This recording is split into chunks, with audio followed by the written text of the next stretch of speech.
പടുകൂറ്റൻ റാലിയെ അഭിസംബോധന ചെയ്തുകൊണ്ട് ഭരണഘടനയുടെ ചെറുപതിപ്പ് ഉയർത്തിക്കൊണ്ടാണ് വോട്ടുകൊള്ളയ്ക്കെതിരെ ആഹ്വാനം നടത്തുന്നത്. വോട്ടുകൊള്ളയ്ക്ക് എതിരെ ശക്തമായ പോരാട്ടം കോൺഗ്രസ് നടത്തുമെന്നാണ് ഇപ്പോൾ പട്നയിൽ നടന്ന പടുകൂറ്റൻ റാലി സമാപന സമ്മേളനമാണ്.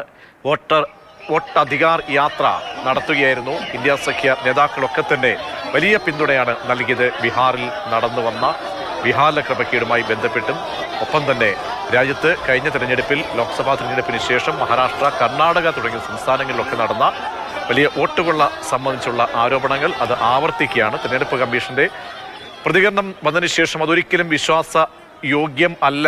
അതുകൊണ്ട് തന്നെ തെരഞ്ഞെടുപ്പ് കമ്മീഷൻ തന്നെ ഈ ഭരണഘടനയെ അട്ടിമറിക്കുന്നു, തെരഞ്ഞെടുപ്പിനെ അട്ടിമറിക്കുന്നു എന്ന കടുത്താരോപണമാണ് ഇപ്പോൾ രാഹുൽ ഗാന്ധി സമാപന സമ്മേളനത്തിൽ ഉന്നയിക്കുന്നത്.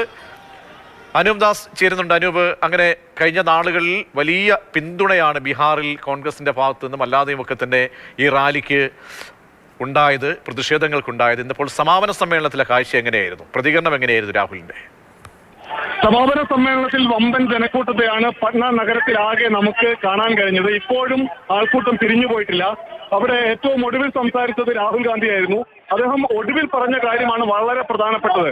മഹാദേവപുരയിൽ ഞങ്ങൾ പറഞ്ഞു, ഞങ്ങൾ ബോംബിടുമെന്ന്, ആറ്റം ബോംബിടുമെന്ന്. ആറ്റം ബോംബ് ഇട്ടു. ഇനി എന്താണ് അതിന് മുകളിലുള്ളത്? അത് ഹൈഡ്രജൻ ബോംബാണ് എന്ന് ജനങ്ങൾക്കിടയിൽ നിന്ന് പ്രതികരണം വന്നു. രാഹുൽ അത് ഏറ്റു പറഞ്ഞു. അത് കഴിഞ്ഞ് രാഹുൽ പറഞ്ഞു, ഹൈഡ്രജൻ ബോംബ് വീണ് കഴിഞ്ഞാൽ നരേന്ദ്രമോദിക്ക് മുഖം പുറത്ത് കാണിക്കാൻ കഴിയില്ല എന്ന്. അതായത് രാഹുൽ പറഞ്ഞു വെക്കുന്നത് ഇനിയും ചിലത് പുറത്തുവിടാനുണ്ട് എന്നതാണ്.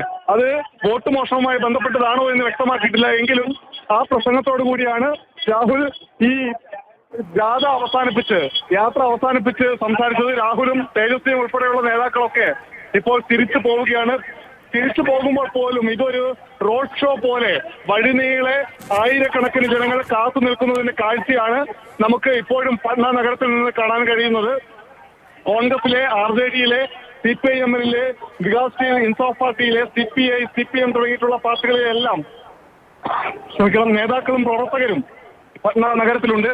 എന്തായാലും വലിയ ആൾക്കൂട്ടത്തെ സാക്ഷി നിർത്തി രാഹുൽ ഗാന്ധിയും മല്ലികാർജുൻ ഖാർഗെയും എല്ലാം സംസാരിച്ചു. രാഹുലിന്റെ പ്രതികരണം കേൾക്കാം. इसको प्ले कीजिए आप, लोगों को बहुत अच्छा लग रहा है. वहां भी बोल रहे हैं लोग, चाइना में भी लोग बोल रहे हैं वोट चोर, गद्दी चोर. अमेरिका में भी बोल रहे हैं.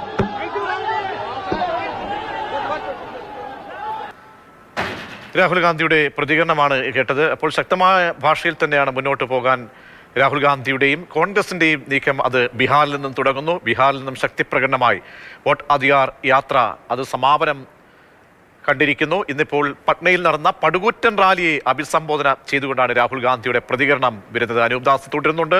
അനൂപ്, അങ്ങനെ റാലി സമാപിക്കുന്നു, വലിയ പ്രതികരണം. അതായത് ഈ ആറ്റം ബോംബിന് ശേഷം ഹൈഡ്രജൻ ബോംബ് വരാനിരിക്കുന്നു എന്ന പ്രസ്താവനയാണ് അദ്ദേഹം വളരെ പ്രധാനപ്പെട്ട ഒരു പ്രതികരണം നടത്തുകയാണ്. അപ്പോൾ BJPക്കെതിരെ ആഞ്ഞടിക്കാനുള്ള വക കയ്യിലുണ്ട് എന്ന ഒരു മുന്നറിയിപ്പ് കൂടി രാഹുൽ ഗാന്ധി നൽകിയാണോ? ഈ പടുകൂറ്റൻ സമ്മേളനത്തിൽ ഇന്ത്യ സഖ്യത്തെയൊക്കെ പ്രതിനിധീകരിച്ച് ആരൊക്കെ ഉണ്ടായിരുന്നു?